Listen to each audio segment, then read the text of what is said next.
What's up, guys? This is Kalo, and normally I'm here to give you the lowdown on all things gaming, but we are back for yet another episode of Game Sandwich Hot Topic.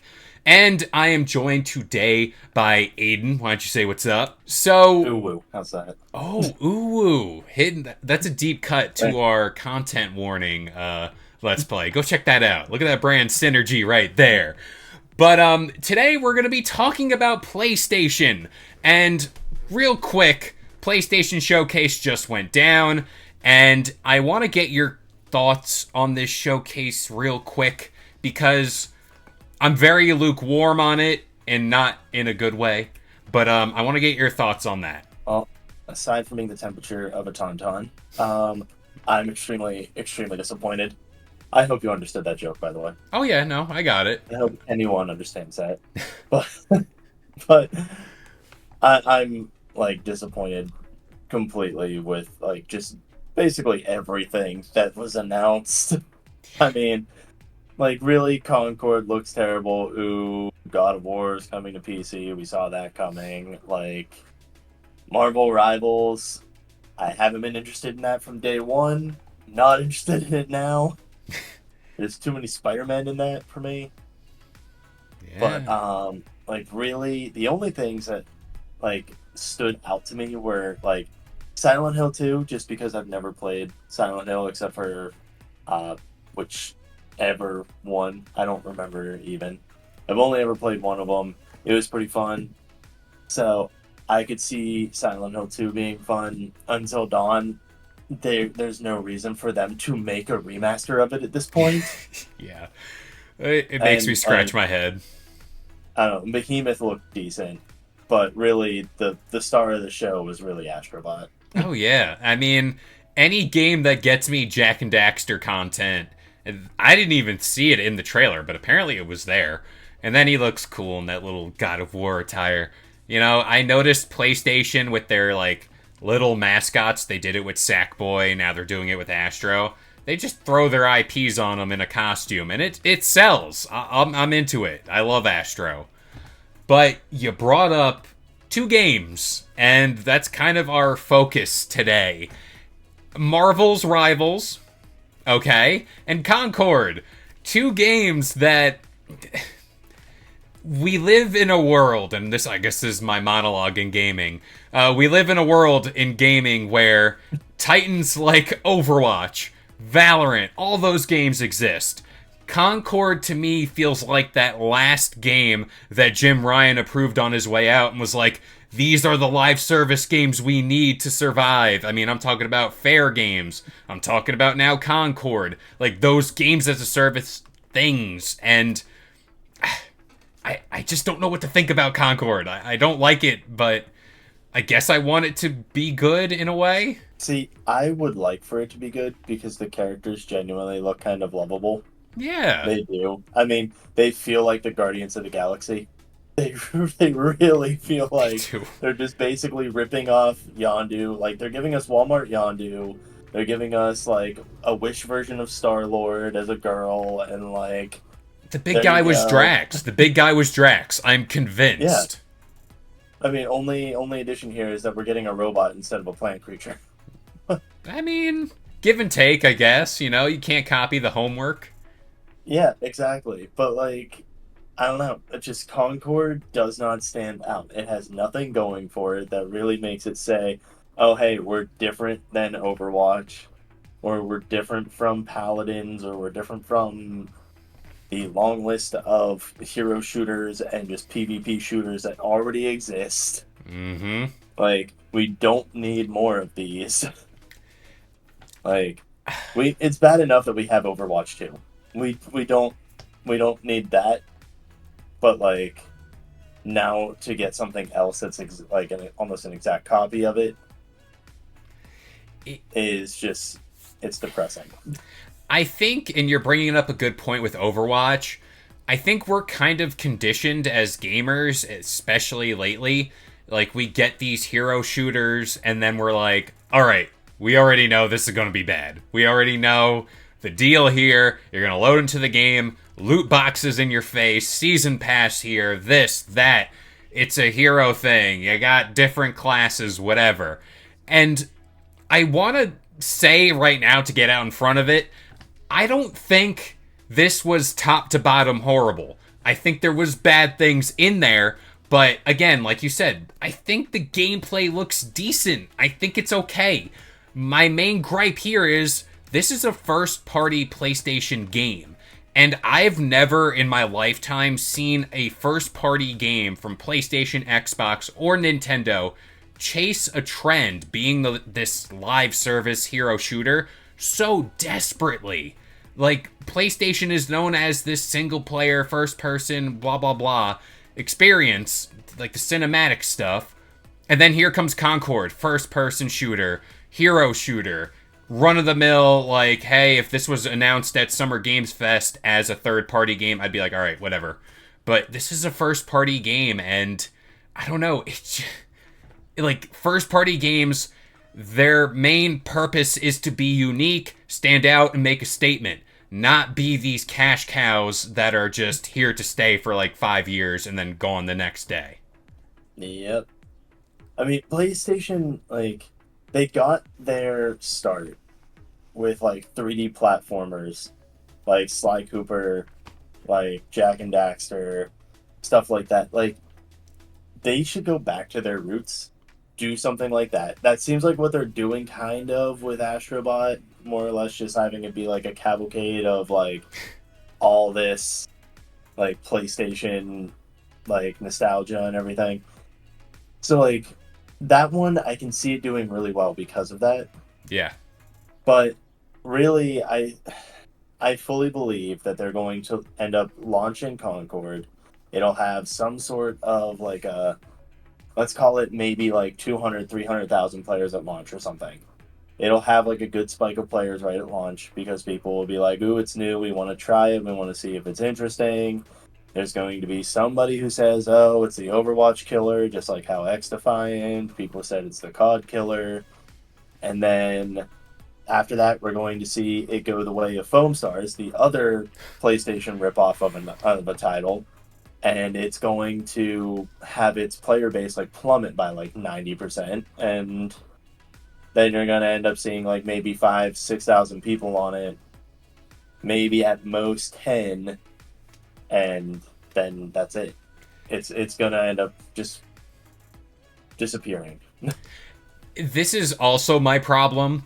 They released a game like Helldivers 2 recently, and if anything that is going on internally at PlayStation, they should be taking notes on how that game launched, how they are continuing post-launch content, updates, adding lore to the game with these like weekly broadcasts or whatever have you. They should be doing that for this game because one, they showed that cinematic, the one guy likes hot sauce, the one person, blah blah blah, is really quirky, quick-witted, all that stuff. They should be doing like this stuff to build up that world because one, I think that would be, I don't want to say the main hook of this game for people, but it's certainly something people can sink their teeth into as far as like, hey, I like this character. I think he's pretty cool. I'm going to look into him more. I'm going to play as him. Or my other route here they could go, they need to get a beta out early. They need to get eyes on the product and be like, this is the game. This is what it plays like. Set expectations. And if they have pride in it, get people talking. I mean, they already announced the beta. Oh, okay. They said, I don't know if they gave it an exact date or not, but they announced that the beta is coming if you pre-order the game. Then you get access to the beta. Don't know anything other than that because I didn't read too much into it. But even with the beta, I don't see it going well. I mean, it looks like the game, like you said, with the characters. They look fun. They look interesting. But I don't see them going the extra mile to make the characters that much more interesting to play with or whatever, or play as. Like, I think they should have made it more like a PvE game. You mentioned Helldivers. If they made it PvE, focus it as like a first party payday type game. There you go. Do that. They mentioned Heist. If it was like more like a first like party like payday style game where it's like, oh hey, you're just going on intergalactic heists, people would eat it up. Mm-hmm. I guarantee you. Like, just give it constant updates, add new heists and everything, add stuff that can go wrong in the heist. There you go. Ta-da. What? Who's making it? Firewalk, I think it is, or something. Like, Yep. there you go. Firewalk. There's your idea on how to make the game better. I also think, and while you were talking, I looked at my notes. I forgot to bring up this point. It's another big knock on this game. It's a paid game. Unlike an Overwatch, unlike a Valorant, it's those games that are free to play. And you're talking about this game, which is essentially a clone of those games, being a paid game. Are people going to be willing to pay money? Let's assume at least at this time, I don't think they put a price tag on it. Let's assume $70. Are you paying $70 to play Overwatch, essentially? Like, I don't think there's that many people that are going to be willing to do that. One, because the people playing these games are already playing Overwatch. They're playing Valorant. Are they going to want to invest in Concord as a brand new thing that you really don't know how it's going to fare? That is a huge point people got to consider here, especially when getting into this game. A lot of it just, it boils my blood here with that stuff, because you get this game and they're marketing like, hey, we don't have much for the rest of this year. Also, Here it is. Oh, we got a price. According to Digital Trends, that is, the price of it is going to end up being $40. 40. I don't even think I'd pay that. I could see it being a $20 game. I could see that. But I mean, I've heard crazier things. Overwatch launched at a $60 price tag when it was originally launched. Like, Overwatch 2, of course, was free because they realized that, making people pay money for a game like that is completely stupid, and like they shouldn't. It's redundant and they don't want to pay for that. But oh well. But $40, that's very steep for a game like this, especially one that's repetitive, and you have others that are like X Defiant, or you have Overwatch, or you have, like you said, Valorant, or any of the other shooters like that are all free. It's so tough in that space, and this doesn't just apply to hero shooters. We can talk about battle royales. How hard it is for these things to exist. I mean, you got Fortnite, you got Call of Duty Warzone. Am I missing another big one? I don't know. The beta's in July. Oh, okay. Right. That's not... So you have like a month before the game releases? Okay, that's not too bad. But, like, to my point, it's so tough to get people who play these games more specifically away from what they're used to. Rainbow Six Siege is another one I'm thinking of. It's not really in that vein, but kind of. It's hard to get those players away. And whenever you launch this game and say, all right, it's basically Guardians, it's $40, and yeah, you've seen this gameplay before. It's like, is that your selling point? Like, that is what you're doing? And real quick, you mentioned older IPs. Getting back to showcase talk real quick. This would have been the perfect year to give Sly Cooper, Jak and Daxter, those franchises they don't give chances to normally, a chance to release a game or a remaster or whatever. Like, this was the year where they say, hey, we don't have first-party stuff like the big stuff, God of War, Spider-Man, whatever. Wolverine didn't even make an appearance at this show. You had a chance, PlayStation. And I know technicality here. I think Sly Cooper is coming to PS5 now with PS Plus, but come on, that like a new that's just bringing it to the system. Yeah, it's like that doesn't count. That's not what we really want. And now more than ever, it's not just me shouting into the ether. I've seen a lot of people online talking about, we need a new Sly Cooper, we need a new Jak and Daxter, because we're not really getting anything else. Yeah, I mean, as someone who, like, I genuinely love PlayStation. Like, I grew up with the PS2.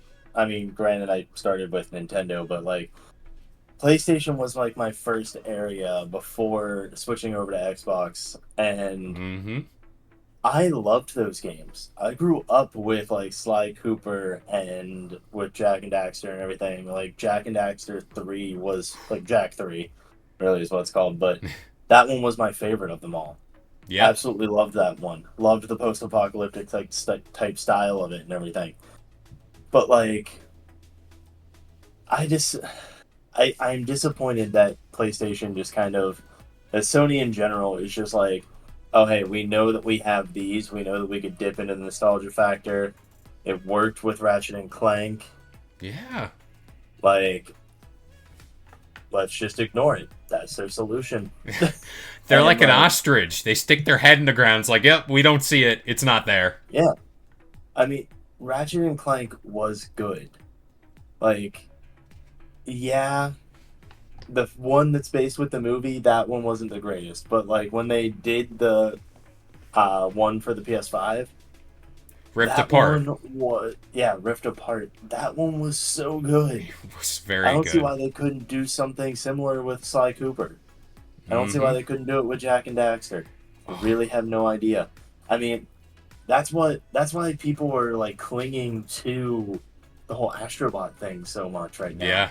Because they're like, oh hey, this is the old stuff that we want. And But it pisses me off, not to cut you off real quick while I'm remembering this. yeah, In Rift Apart, you can literally there's like this Easter egg where you can like spawn in different items and they fall from the sky. yeah, Jack is one of those things that falls from the sky and he stands there. It's like they program him into that game, but they can't just do something else with the yeah. IP. It's Oh, they can't do anything with that. I mean, it's like, so weird. uh, it's just it's disappointing. And like I said, like to go off of Concord too, like Marvel Rivals is going to be just as bad. Like That's, guarantee it. I mean, it looks more interesting than Concord, but I don't think it's going to be good. I think people will end up being like, "Oh, hey, this looks interesting. This is fine. This is fun." A month later, you're going to lose 90% of your 90% of your player base. the thing with Marvel, the only thing that is giving it legs right now is it's Marvel. Like that is the only possible thing. If that was like a hero, Yeah. like team versus team, whatever have you, and it was just generic heroes or whatever, like people pulled out of the ether, that game would have negative sales. It would not last. Now that it has the Marvel tag, it's going to have all those recognizable heroes. It's going to have a little bit of life. It could also be this Marvel Snap thing. Marvel Snap is apparently big. I don't know too much about it, but that's a thing. But yeah, Concord, again, I think it's just because we've seen it before. We're conditioned to be like, yeah, it's dead on arrival, or it's going to be eh. And that's the problem in gaming. That's the Yeah. problem with these big live service games. I swear, like I had this conversation with my brother-in-law recently. Nobody thinks of the longevity of things, especially, and it's very, very apparent when it comes to games like Overwatch or games like Call of Duty, like where no one thinks, where is this game going to be 5 years from now? Mm-hmm. What are we going to do? How are we going to make it last the entire lifespan of this console? And like, they could really take a lesson from Team Fortress. Yeah. Oh my Valve god. has kept Team Fortress 2 alive for like 20 years. And they have because the community just, well, one, the community won't let it die, but No. two, like, they focus on it and they release new stuff for it. And Yeah. they recycle old maps and like they change it up. Games like Call of Duty, for instance, they could just be like, oh hey, here's like these 50 maps, but we're gonna do like a rotation. Here's these 10 maps. Next season, these 10 maps. Next season, these 10 maps. To Yeah. do the same thing with Overwatch. Create something that's like, oh hey, here's like these 10 different game modes. For this season, you're gonna have access to 5. Switch it next season, you have access to another 5. Create new ones as you go and keep changing it up. Now, like Concord, it could get ahead of the game on this if they treat it more like a long lasting title versus something that's going to be like, oh, we're replacing it in 2 years. Yeah. when we decide to launch Overwatch 3 or like Overwatch what like Infinite or whatever. And like if Concord treats it like a long lasting game, then they could potentially get out ahead of people. Like I pray that like Firewalk treats it like that, where it's like oh hey, here's these heroes, more are going to be coming. Each one's a different faction, but maybe each season switch out the factions, or maybe each season like switch out the maps that you can play on. Each season like switch out the game modes, keep things constantly revolving and constantly being like refreshed, and that way people don't feel like it's stale. Yeah. Mm-hmm. Like, I want this game to do good, only for the fact I'm kind of sick and tired of the classic Call of Duty, Fortnite, Overwatch, that rotation of big games. Throwing like a smaller Concord in the mix to at least be there like Apex Legends was for the Battle Royale genre, I think that'll do good for the space in general and PlayStation in general with their goals of these live service games. It'll help boost that area within gaming, but I don't know. It's a very hard space to get into as far as these games go. And with it, you need to be set apart from the pack here. You need to have something going for you, whether it be like the characters, the this, the that, the gameplay. And yeah, it's going to be very interesting to see how they handle Concord at launch, how the beta's going to go down. That'll be the real, like, thing, the writing on the wall, so to speak. Is it going to be good? Are people going to buy into it? Beta in July. We'll see how that goes. Yeah. I mean, really, it's like you said, it's going to come down to the beta. It really is. And like, I don't know. To me, it doesn't seem like they have anything that sets themselves apart from other people. Yeah. From other games. Like I said, that whole treating it like a longer lasting title, that could actually set them apart. That gives them a chance. I mean, games like X Defiant or Marvel Rivals, they have previous IPs to lean on. Yeah. They do. Like Marvel Rivals, they can just release however many like Marvel characters they want. They have hundreds of them. Like, I'm hoping for Squirrel Girl at some point. There you go. I want to be able to shoot squirrels at people. But but I mean, when you really think about it though, like Concord doesn't have anything. X Defiant has Ubisoft IPs. That's what they're using for it. Yeah. Eventually maybe they'll add Rayman in there. But like we can only hope. Yeah. Really only hope for that. I want the whatever Thunderhawk version of Rayman that's like all dark. I want that. This is also Ubisoft we're talking about, so. But like, really, whenever that beta happens, that's when we're gonna see if the Concord characters really stand out. Yeah. But from a perspective now, they really don't. They just feel like recycled versions of old characters. It's a shame. It's a shame because this is what they're hinging their bets on for this year, and I don't know if that's the year to do it, honestly. That too. If they released this game in the middle of like God of War, Ragnarok, and Spider-Man 2, people wouldn't look at it and say, hey, like, that's big. That's what we need to focus on for PlayStation. Now, this game is just out there. It's just out there for everyone to see. It's standing on its own, and again, beta in July. We'll see how it fares from there. But do you have any closing remarks here? Do we say rest in peace to Concord right now? Or wait? I dig a half grave for it. Half grave. One foot in. Yeah, I dig a foot down, see if I need to keep going, and like hope that I don't, because I don't want to see them like crash and burn. But yeah. I mean, if it fails, I mean, Firewalk, I already gave you the best idea for that. A good way to change it. So, like, really, if you want my idea, I stated it first. $100,000, it's yours. Right there. That might be too rich for them. Maybe let's go $20,000. It's yours. You know what? No, set that bar high because this is a good idea. But this is my favorite part of the episode where we pass it off to you guys. What are your thoughts on Concord?